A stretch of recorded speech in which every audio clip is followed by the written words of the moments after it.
UDH मंत्री जावर सिंह खर्रा से political editor Yogesh Sharma ने खास बातचीत की, आप भी सुनिए। जावर सिंह जी है मेरे साथ। जावर जी, बहुत ही जबरदस्त कार्यक्रम रहा। एज यूडीएच मिनिस्टर क्या कहेंगे? देखिए, राइजिंग राजस्थान में हमारे प्रवासी भाइयों का जो देश के विभिन्न राज्यों में अपने कौशल का परिचय दे चुके हैं और बहुत से दूसरे विश्व के देशों में भी हमारे प्रवासी भाइयों ने अपने कौशल का परिचय दिया है। उन सब ने अब कर्म भूमि से वापस जन्मभूमि की ओर आने का संकल्प प्रतिपादित किया है और उन्होंने जिस प्रकार से निवेश के प्रस्ताव दिए हैं और ये संकल्प दोहराया है कि हम कर्म भूमि में हमने जितनी मेहनत की थी उससे अधिक मेहनत अपने जन्मभूमि में करके और जन्मभूमि को आर्थिक रूप से समृद्ध करने में कोई कोशिश नहीं छोड़ेंगे। मुख्यमंत्री लगातार कह रहे हैं कि ये उनके अकेले की मेहनत नहीं है, उनकी पूरी टीम की मेहनत के बलबूते ऐसा कार्यक्रम यहाँ राजस्थान में आयोजित हुआ।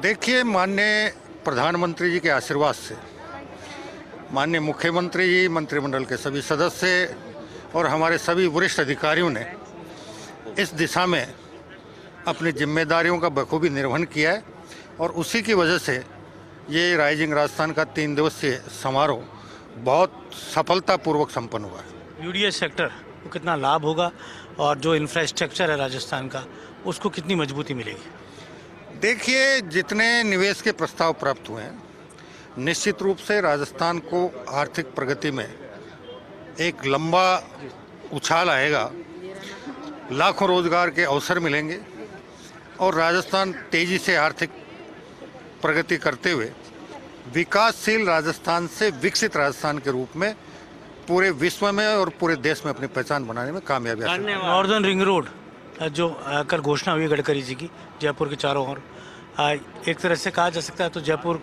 सेक्टर बढ़ेगा और साथ ही नया डेवलपमेंट यूडीएच में देखने को मिलेगा। देखिए, कल माननीय गडकरी जी द्वारा जो घोषणाएं की गई हैं, जो समझौते किए गए हैं, उससे निश्चित रूप से जयपुर का ही नहीं राजस्थान का विकास होगा।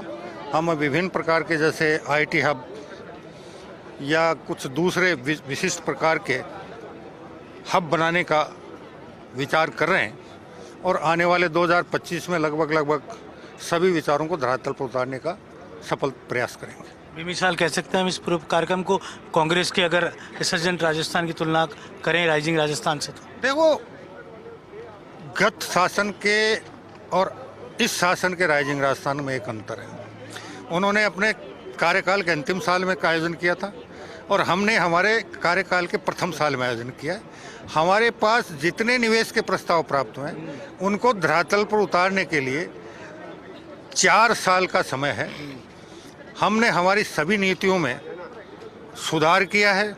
रिप्स 2024 जारी करने के साथ ही उसके नियम कायदे जारी कर दिए और उसके बावजूद भी अगर निवेश में कहीं किसी भी प्रकार की कोई अड़चन आएगी तो हम समयबद्ध तरीके से उस अड़चन को भी दूर करके और अगर कहीं हमें हमारी नीतियों में सुधार करने की आवश्यकता होगी तो हम उन नीतियों में सुधार भी करेंगे।